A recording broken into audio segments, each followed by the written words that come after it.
Hello दोस्तों, मैं mister मार आपका स्वागत करता हूं हमारे इस यूट्यूब चैनल में। आज हम जानेंगे बायोलॉजिकल वेपन के बारे में, बायोलॉजिकल वेपन के इतिहास और भविष्य में होने वाले इसके दुष्परिणाम के बारे में, और साथ ही साथ जानेंगे कि कोरोना वायरस एक जैविक हथियार है या नहीं। सबसे पहले जानते हैं कि बायोलॉजिकल वेपन यानी जैविक हथियार क्या है। अगर आसान शब्दों में कहूँ तो किसी भी बीमारी का उपयोग हथियार के रूप में करना बायो वेपन वार कहलाता है, और बीमारी फैलाने में जिस चीज़ का इस्तेमाल किया जाता है उसे बायोलॉजिकल वेपन कहते हैं। ये कोई वायरस, परजीवी या कोई माइक्रो ऑर्गेनिजम्स हो सकते हैं। सेकेंड वर्ल्ड वॉर के बाद दुनिया इंटर कर चुकी थी एक नए ईरा में, जहां सबको केमिकल वॉर और बायोलॉजिकल वेपन वॉर का खतरा होने लगा था। सद्दाम हुसैन पर कई बार केमिकल वॉर करने के आरोप लगे थे। केमिकल वॉर में केमिकल्स जैसे टॉक्सिक गैस, हाइड्रोजन साइनाइड और वोलेटाइल लिक्विड जैसे सेरीन नामक पदार्थों का उपयोग किया जाता है। अमेरिका यह मानती थी कि सद्दाम हुसैन के पास केमिकल वेपन के अलावा बायोलॉजिकल वेपन भी हैं। बायोलॉजिकल वेपन की ख़ास बात यह होती है कि इसमें न किसी बॉम्ब का सहारा लिया जाता है और न किसी बंदूक का, फिर भी लाखों की तादाद में लोगों को मारा जा सकता है। आज के मॉडर्न टेक्नोलॉजी के ज़रिए करोड़ों जानलेवा बैक्टीरिया को आसानी से कल्चर किया जा सकता है, जिनमें एंथ्रेक्स, कोलेरा, टाइफाइड और ब्रुसेलोसिस नामक सूक्ष्मजीव शामिल हैं। इसके अलावा कई तरह के वायरस जो हमारे लिए घातक साबित हो सकते हैं, उनको कल्चर कर बायोवेपन के रूप में इस्तेमाल किया जा सकता है। बायोलॉजिकल वेपन से होने वाले नुकसान का पता लगाने के लिए अमेरिकी सरकार ने कई रिसर्च किए, लेकिन उनके रिजल्ट को कभी पब्लिश नहीं किया गया। बायोलॉजिकल वेपन इतना ख़तरनाक होने के बावजूद अब तक किसी टेररिस्ट ग्रुप द्वारा इसका ज़्यादा इस्तेमाल नहीं किया गया है। इसकी एक वजह यह भी है कि बायोलॉजिकल वेपन वॉर में खुद के लोगों के मरने का चांस भी उतना ही होता है जितना दूसरों के मरने का। 70 के शुरुआती दशक में ही दुनिया बायोलॉजिकल वेपन से होने वाले विनाश की कल्पना कर चुकी थी। नतीजतन 1972 ईस्वी में बायोलॉजिकल वेपन कन्वेंशन प्रस्तुत किया गया। यह अंतर्राष्ट्रीय संधि बायोलॉजिकल वेपन के रिसर्च और उपयोग पर रोक लगाने के लिए था। अंततः 1976 ईस्वी में दुनिया के सभी देशों ने इसे साइन किया, लेकिन इसके बाद भी Russia, China, Syria, north Korea, Libya, Iraq और ईरान समेत कई देशों पर बायोलॉजिकल वेपन पर रिसर्च करने के आरोप लगते रहे हैं। 90 के दशक में अमेरिका ने इराक के कई फैक्ट्रीज़ को यह बोलकर बम से उड़ा दिया कि वहां बायोलॉजिकल वेपन पर रिसर्च होता है।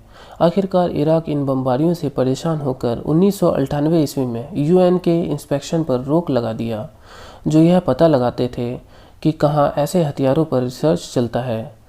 इंस्पेक्शन के रोकने पर यह मान लिया गया कि इराक में बायोलॉजिकल वेपन बड़े पैमाने पर बनाया जा रहा है। इसके बाद यूनाइटेड स्टेट और ब्रिटेन ने मिलकर इराक पर एयर स्ट्राइक कर दिया। यह वह पहली वॉर थी जो बायो वेपन की वजह से हुई थी, लेकिन इस बात का पक्का सबूत अब तक नहीं मिला है कि इराक में बायो वेपन पर रिसर्च होता था। उस एयर स्ट्राइक में कई लोग मारे गए, इसके ज़िंदा सबूत हैं, किंतु इस बात से भी इनकार नहीं किया जा सकता है कि इराक में बायो वेपन पर रिसर्च होते हैं। वर्तमान समय में कोरोना वायरस ने पूरी दुनिया पर अपना कहर मचा रखा है। चीन अमेरिका और अमेरिका चीन पर इस वायरस को फैलाने के आरोप लगा रहे हैं। अगर वैज्ञानिकों की माने तो यह किसी मानव द्वारा बनाया गया वायरस नहीं है, लेकिन एक सवाल तो उठता है कि क्या एक नए वायरस यानी एक नए बीमारी को बनाना मुमकिन है या नहीं। पहले से मौजूद बीमारी को फैलाने वाले सूक्ष्म जीवों की कॉपी तैयार कर उन्हें फैलाना तो आसान है, लेकिन एक नए बीमारी को फैलाने वाले वायरस को बनाना बहुत कठिन है, लेकिन नामुमकिन कुछ भी नहीं। ऐसे बीमारी और वायरस पर कब्ज़ा किसी का नहीं होता है। अगर हम मान भी लें कि कोरोना वायरस को किसी देश ने बनाकर फैलाया होगा, लेकिन इससे प्रभावित सारी दुनिया है, तो क्या कोई ऐसी बीमारी या वायरस बनाया जा सकता है जो केवल एक ख़ास प्रकार के लोगों को प्रभावित करे। ब्रिटिश मेडिकल एसोसिएशन के अनुसार भविष्य में मुमकिन है कि जेनेटिक इंजीनियरिंग के जरिए किसी व्यक्ति विशेष को टारगेट करके मारा जा सकता है, या किसी विशेष जीन वाले लोगों के समूह पर अटैक किया जा सकता है। ये बात सुनने में आपको अजीब लग रही हो, लेकिन ये सच है और दुनिया भर में इस पर रिसर्च भी चल रहे हैं। कैंसर जैसे बीमारी से लड़ने के लिए हमें जीन के लेवल तक जाकर इलाज करना होगा, यानी जीन की रिपेयरिंग करनी होगी। जीन में हमारे जीवन को चलाने वाली सूचना होती है।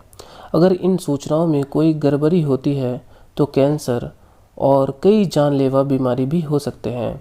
जेनेटिक इंजीनियरिंग के जरिए भविष्य में इन सूचनाओं को रिपेयर किया जा सकता है, लेकिन इस टेक्नोलॉजी का उपयोग टेरर ग्रुप भी कर सकते हैं, जो हमारे जीन में हमें बीमार करने की सूचना डालकर हमें जानलेवा बीमारी का शिकार बना सकते हैं और नए नए बीमारी बनाए जा सकते हैं। किसी व्यक्ति विशेष या समूह पर अटैक किया जा सकता है। भविष्य में हमारी दुनिया कैसी होगी, इसकी हम कल्पना भी नहीं कर सकते हैं।